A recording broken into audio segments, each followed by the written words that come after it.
great to see you, and congratulations on your 3 nominations. Thank you very much. I want to, if Beale Street could talk, it's so exquisite.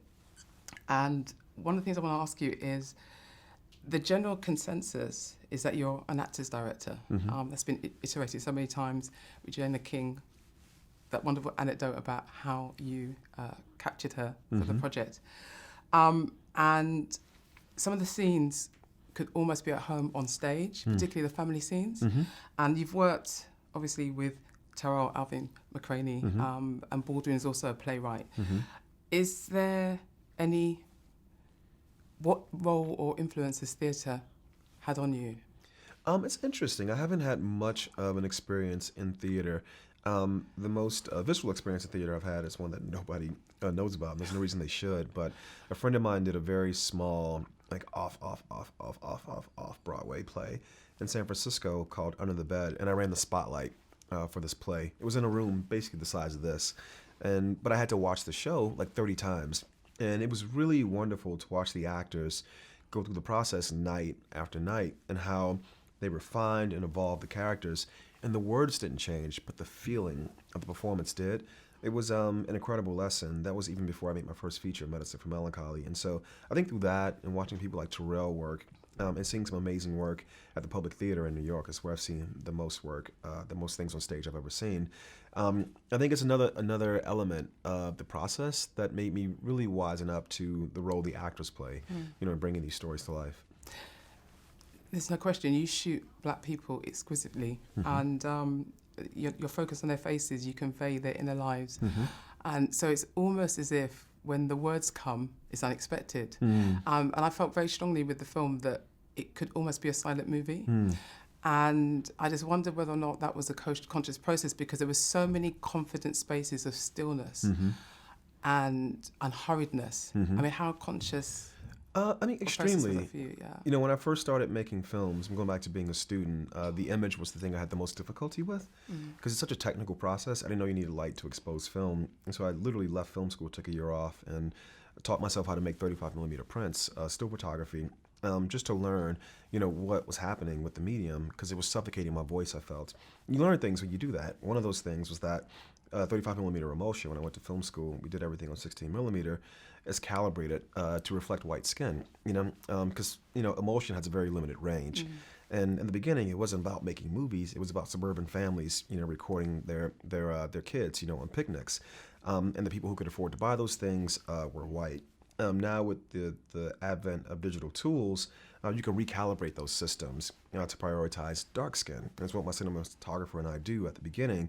We recalibrate the Arri Alexa to prioritize shadows and these deep, dark tones because I want to reflect the skin of the actors in the image that I see it in my head, based on the memory that I have of my family in my life. And if I was going to tell stories, just purely tell stories, I would write them on the page. But cinema is about the image, and the actors are the tool that is carrying the message. And so I think the idea of treating them as portraits in a certain way is very important to at least Beale Street and Moonlight. Maybe going forward, they'll become more stage-like, more theater-like, but I feel like the image is so powerful. And I think the portraiture of these actors is carrying the energy of the day. It's funny you talk about portraiture, and I gave a quote recently about the film, and it was seeing you as an artist, that you paint the screen with your lens, and that comes across really strongly.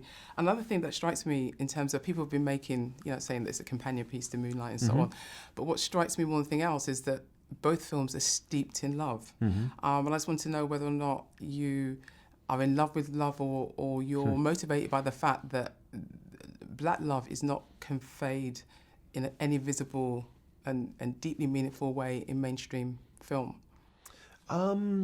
I think it would be disingenuous to say I'm not aware of those things and I don't acknowledge them, but it's really just about the characters and the stories that we're telling in the present moment. I do think love is a powerful tool. It doesn't mean I walk around in love all the time, but I think it's also the common denominator amongst people, whether you're black, white, straight, gay, nationality, religion, all these kinds of things. The one thing we can all relate to, unless you're just dogmatically asexual, is this pursuit of love. And so I think housing a story around that is a great way to make something specific and yet universal at the same time. I think it's why with Moonlight and with Beale Street, I've traveled far and wide, and people still find a way to access themselves or to see themselves in these characters.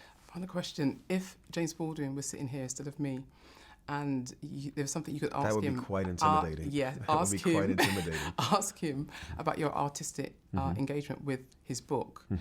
What would you say? I mean, I'd wonder if he felt like I got it mostly right. There's no way I got it all right. I wonder if he felt like I got it mostly right. But I would ask him if the power that I feel Brian Tyree Henry and Stephon James brings to that sequence between Daniel and Fonnie, if he thought it met the power that he tried to place on the page. And then I would ask him what he thought of the ending, because it's the one large departure from the source material. And I really hope to honor the aesthetic contract that he gave us. And I would want to see his opinion on whether or not we did, and what he thought of the Billy Preston track that ends the film. I think I know he would love that, but the ending, I'm not so sure. Okay, Barry, thank you very much. Thank you.